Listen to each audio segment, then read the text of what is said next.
What else is going on in England, Dick? Nationalist-wise? Very little, to be honest.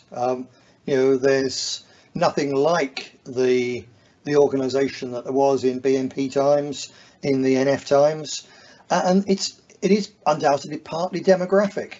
When the National Front was the really big thing, I know it ended up aped in Australia and so on. That was a really big thing. That was on the tail end of the baby boom generation.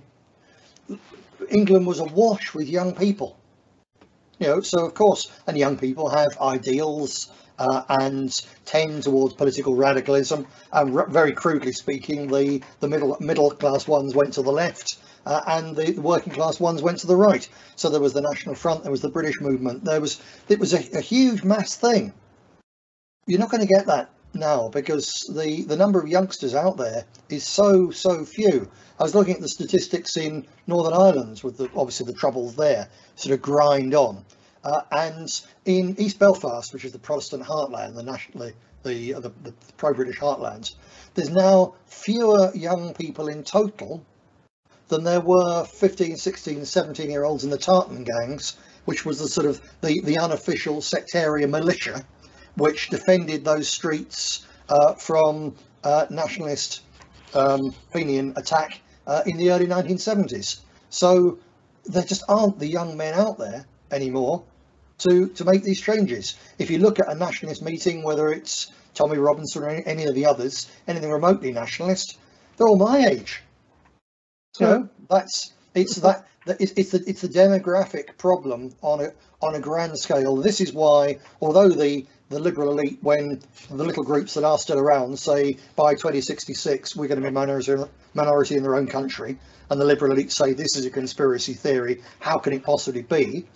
It's because the baby boomer generation is just about to start dying off in earnest, and there's not the replacements. So in the next 20 years, whatever is done politically, whatever is said or done in any way, shape or form in councils or parliaments, the native British population of Britain is basically going to go nearly half, while the others double, and nothing can be done about it. That's the sad truth of the matter, and the sooner people understand it, there's plenty that nationalists in a country that Britain can be doing. What would you suggest they do? I mean, you've been through it all, mate. You were there marching in the heady days of the late 1970s, etc., where it seemed like you were on the cusp of something. Then you went through the 90s. You've been sat in the European Parliament. What do you say now? You can see there's no political solution to it. Well, what we have to understand is that we're not going to be in a position, it's neither practical nor is it our job to overthrow the liberal elite. Cannot be done. And if you go head to head with them, you end up in prison or 6 feet under. Our job isn't to overcome them. We don't need to, because the internal contradictions, to sound slightly Marxist, of their own whole operation, including the fact that with contraception, abortion, homosexuality, etc., they simply stripped out our own population base. So they're replacing us. All the contradictions that creates means that their society is going to collapse. And all you have to do, we don't have to overthrow it, we have to survive the collapse, which means in genetic terms, in family DNA terms, and in cultural terms, in faith terms, we simply have to survive.